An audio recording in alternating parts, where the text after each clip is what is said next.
this. A catastrophe happened, guys. The King Motors fake blade Baja right here crashed into the curb.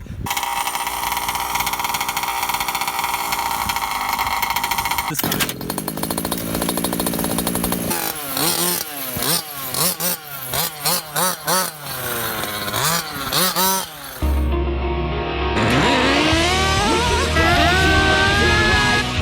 If you smell what the Nitro Gang is cooking. We got the Nitro Gang out here. Nitro World Order. Nitro World Order. This is a King Motors blade body. Basically, it's a regular two-wheel drive Baja. This particular one has some upgrades, and it also needs a lot of extra work. The pipe in the back, you guys can see right here, the holder, it's broken. Although this does have the really nice Dominator style pipe, this has the wheel extenders. This is the Joe Cam Special. This is his Baja, not mine, guys. I already have enough fit scale RCs. This particular one looks like it's had a lot of upgrades done to it. The main thing these Bajas always suffer from are the diff cases in the back. You see this giant aluminum diff case? That's big bucks right there. This also has a Turtle Racing clutch carrier right here. Really important upgrade for one of these Bajas. The spur gear is metal. This is an upgraded one. I'm not quite sure on the ratio. It looks like it's the stock ratio 1957, if I'm not mistaken. One of the most important things this Baja needs right now is a throttle servo upgrade. You guys see that? This is a Futaba S3003. This is like one of the old vintage servos that used to be pretty much a standard servo on anything from the 1990s, you know what I'm saying? The front is basic Baja. Of course, it has a lot of front aluminum suspension upgrades. The shocks are really good. I'm pretty sure these are original King Motor shocks. Now, a lot of people say that King Motor shocks are a little bit smoother than the Roven shocks. And guys, if these are original, I will actually confirm that claim right now. The shocks are actually pretty smooth. These are really, really close to the Losi level of shocks. This particular engine looks like it is stock, but I was told it is a ported 32 into a 36cc. So yeah, this thing actually does rip. Let's start it up.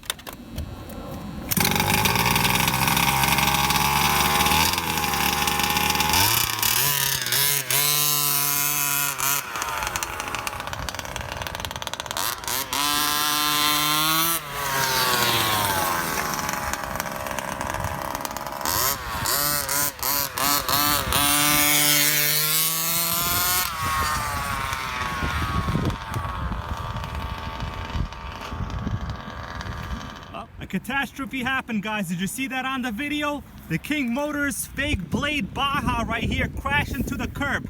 Quite sure there was some kind of radio signal loss. I'm giving you the actual destruction right now. Let's see what it is. I don't even know myself right now.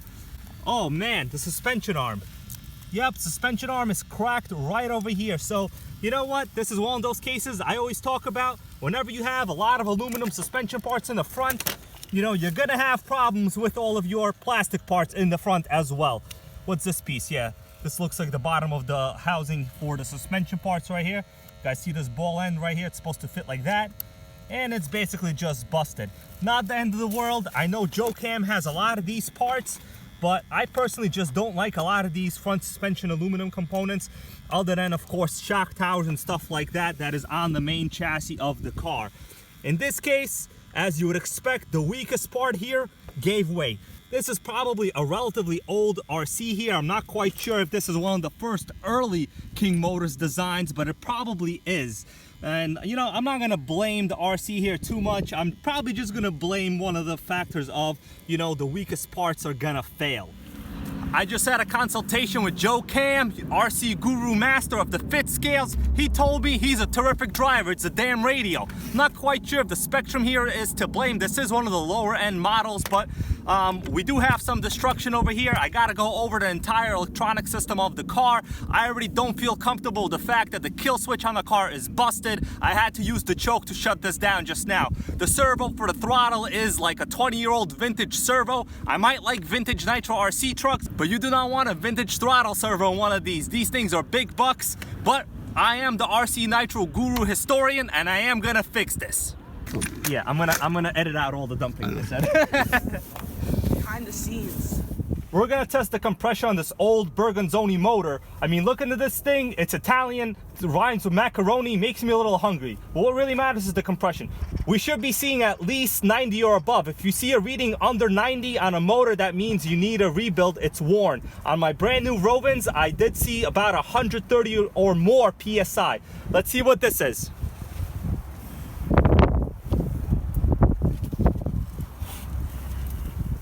All right, let's go.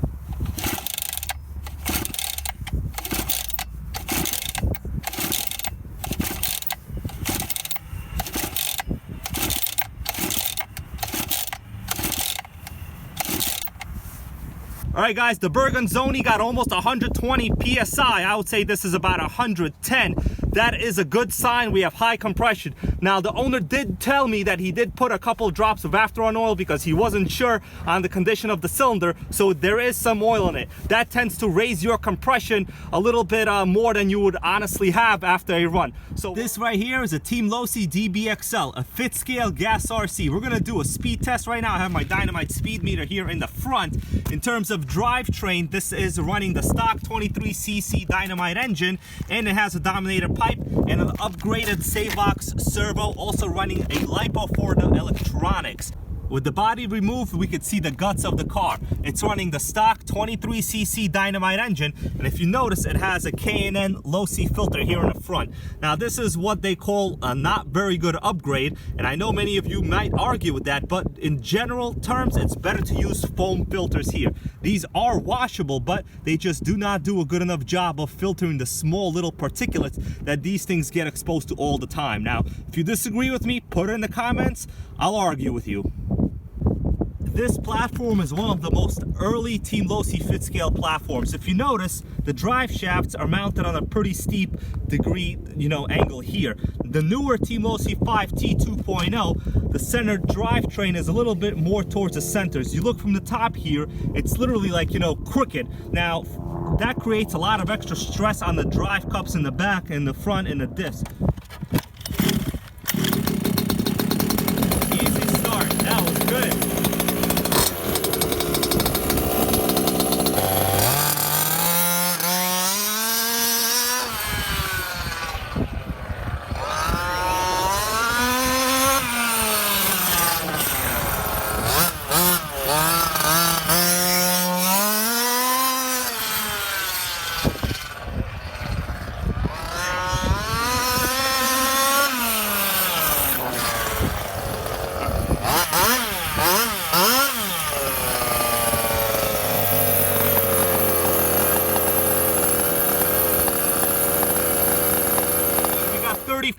That was some normal speed runs. I wouldn't say that was top speed, maybe 35 miles an hour.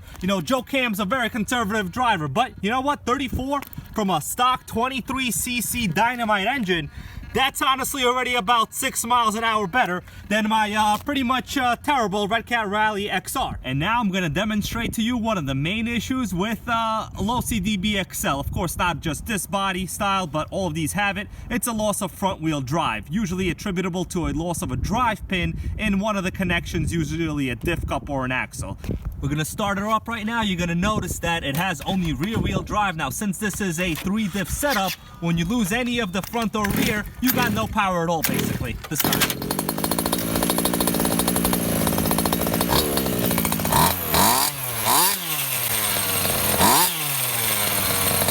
You guys see that? Rear wheel.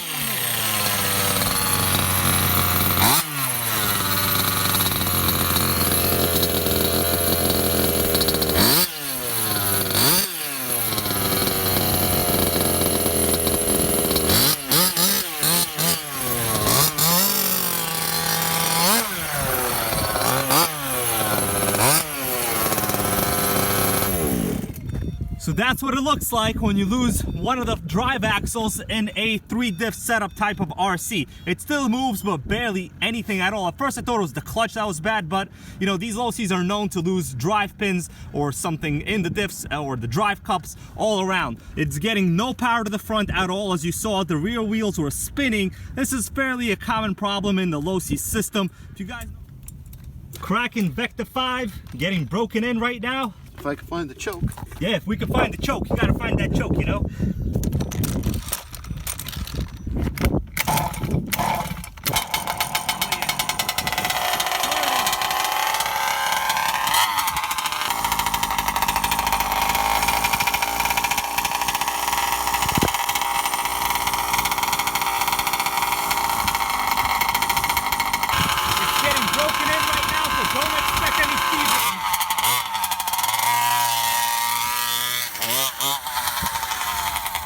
Vekta 5 by Kraken with a victory pipe, baby!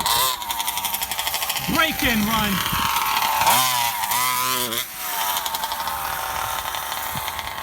That's right, doing that break in like needed.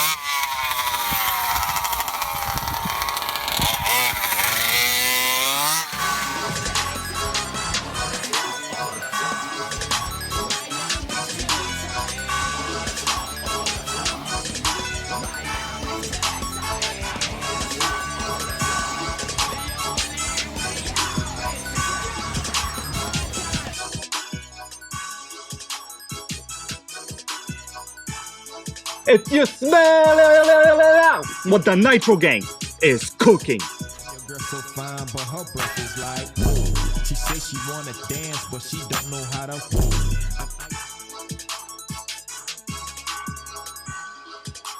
Nitro World Order. Nitro World Order.